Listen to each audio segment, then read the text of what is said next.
Hello and welcome. Thank you so much for joining me today for your weekend tarot starting Friday the 24th of November. I hope you're all doing well and that you've had a good week. I'm honoured to be reading for you again. It's always a pleasure for me to be able to share some insights with you from the tarot. And if you're new here, then welcome. I hope today's reading is insightful and that it gives you some tools and self-awareness that you can apply to your personal life. And I'll be using the Thoth deck today, and this deck was published in 1969 by the Ordo Templis Orientis. So, looking to today's cards, we can look to see what energies are with us, and we can see how to apply ourselves based on these influences over the next couple of days. So we have the Ten of Cups, or Satiety as it's known, and we have the Princess of Swords. So right now she's sort of fighting an uphill battle. And finally we have Lust, and this is also named Strength from the Major Arcana. So for the Ten of Cups, which is titled Satiety, now let's just look at that title for a moment. Satiety in the Oxford Dictionary is defined as to be satisfied or full to the point that it becomes excessive or too much. And I think the rendition here is most fitting for this feeling state. If you look behind the cups, we can see what looks like a mushroom cloud rising up into the background, and I personally feel this looks like an atomic explosion going off. And this sudden explosion is now rising up through all of the cups, filling them to maximum capacity all the way to the top. And you can see that when this force reaches the top of its ascent, it has managed to overfill every single cup to the point that they are swelling to maximum capacity. Now we all know what happens in the moments after such an explosion occurs. That's right, we get the fallout. And this energetic state has been immortalised in the Satiety card here. All of the contents of the cups from the top down are now spilling out and falling back down to earth. Now the creator of this image was a real mastermind in conveying physical and psychological processes in a way that we can translate and understand through these artistic renditions. Now let's look in terms of our feelings and how we can work with this energy over the next couple of days. So, satiety in terms of our behaviour is when we're living from a pleasure-seeking perspective or focus. It's likely that over the next couple of days, or possibly right now, we have plans to pursue the things that bring us pleasure and excitement and warmth. And these are the things that we do in our lives that fill us up and make us feel good. And for you, this could be any number of things. It could be that you have plans to go out and have some drinks and let your hair down. Or maybe it's about food, and you've got all your favourite goodies that you can't wait to dive into. It could even be about spending time with friends and family or with a romantic partner. The message with this card this weekend is that whatever it is you're going to be engaged in, try and be mindful and respectful of your body and your energy and your boundaries. It's quite possible that if you're in this mode of seeking pleasure and you don't set some boundaries on your intake, then you're likely to end up feeling overwhelmed and stuffed to maximum capacity. And whatever it is that first tempted us with promises of pleasure and comfort will likely have us reeling, whereby we can no longer stand to look at that object of desire as we attempt to cope with the fallout of body and mind. And to summarise, this is a good card to receive in a reading because it promises that we will indeed be receiving pleasure.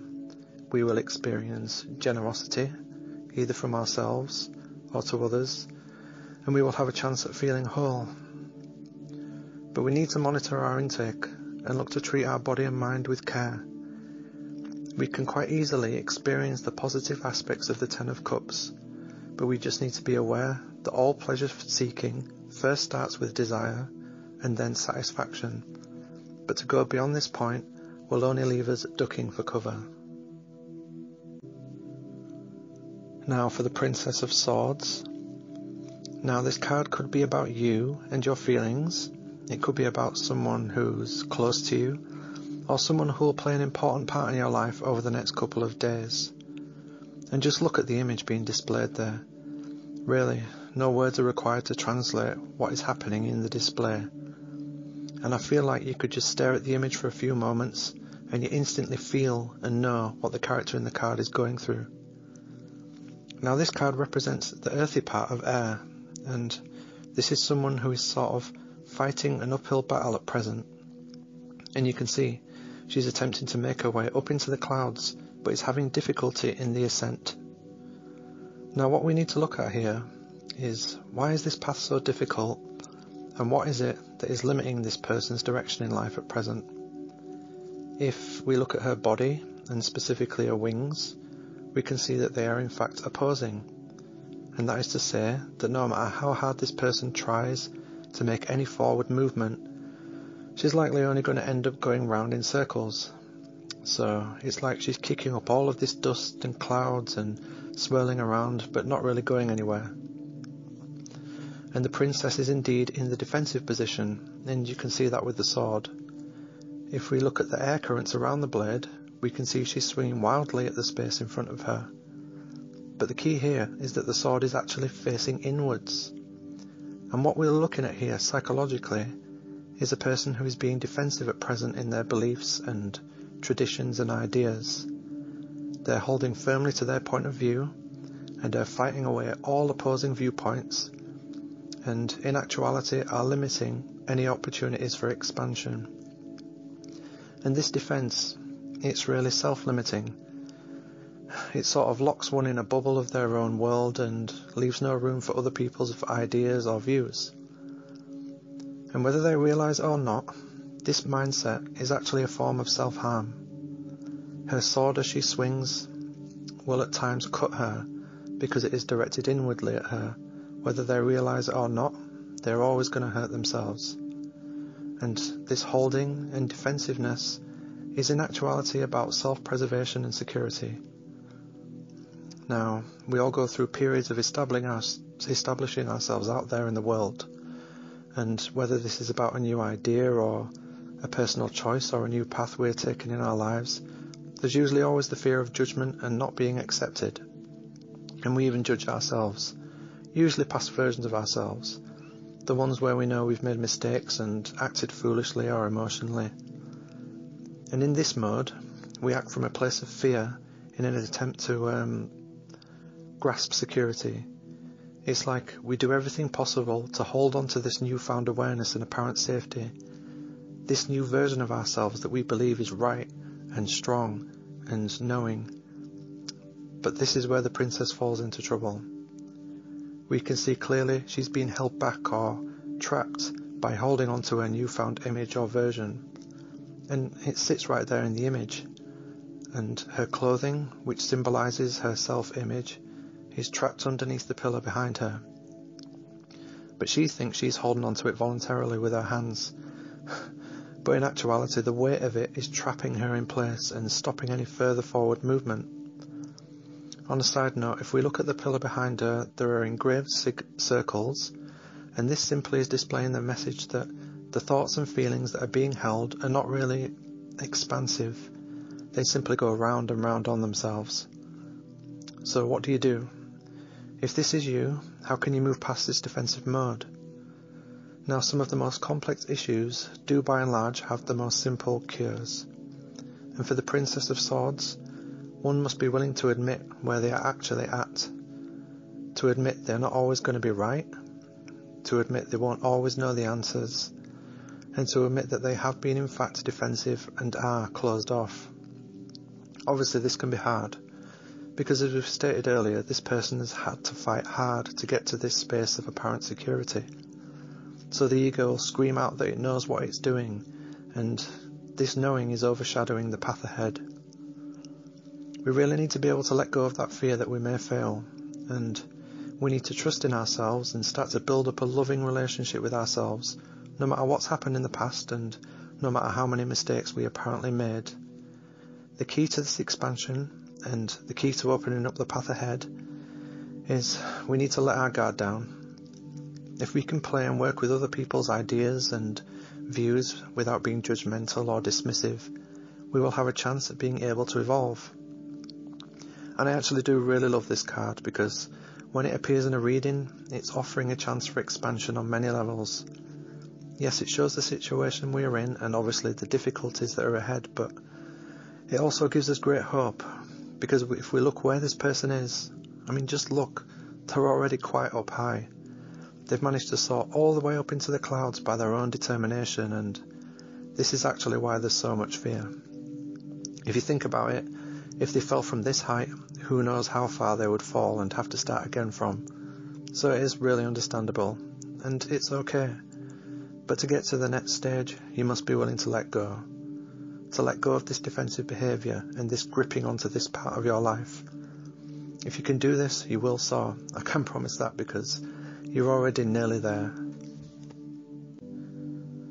Now we have lust, or strength, as it's known in other decks. This is actually one of my favourite cards of the tarot, both in its aspects of lust and strength. And before we begin, I need to clarify that we're not talking about lust in its sexual connotations per se. This is more about the lust for life, and the interaction between yourself and the living force that animates all of reality. So lust is about getting back control of the life force or destiny.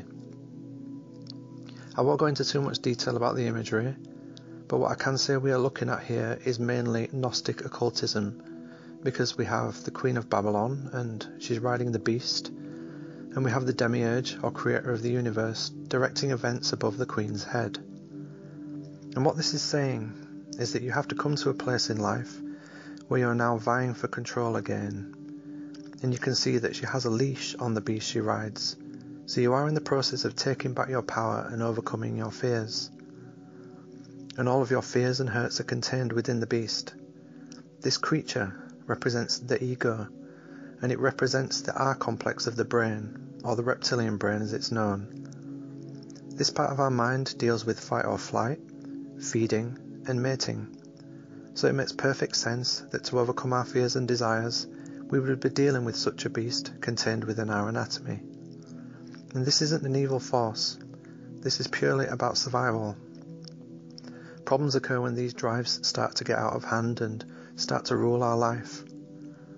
Now maybe we have irrational fears or phobias, or insecurities, or complexes about our image.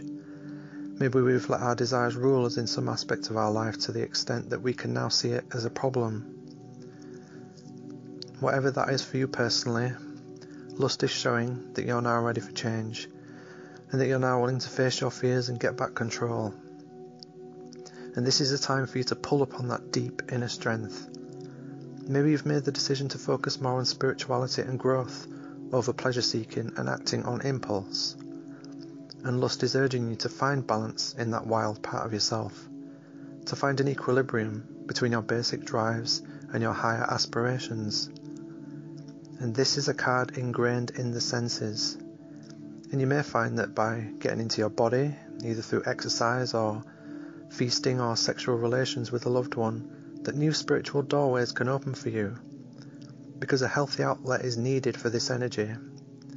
And one must be willing to look at what you already have and be willing to direct your attention to those closest to you instead of looking outside for stimulation. The grass is usually not greener on the other side. If you are facing challenges and opposition, then you're advised to face them with courage, because the ego is afraid, but you are a sovereign entity. You steer your body by divine will, and you have the power to overcome your fears. This card advises you to observe yourself, even if it's just for a day or so. Try and be mindful and observe the mind. Watch how it reacts to events. Watch its insecurities. See its judgments and hear its fear. And you will then discover the most powerful tool of all, and that is the power of the spirit over the flesh. And the queen in the image, she's discovered that very power, and she holds it above her. And this power is likened to the sun shining in the darkness.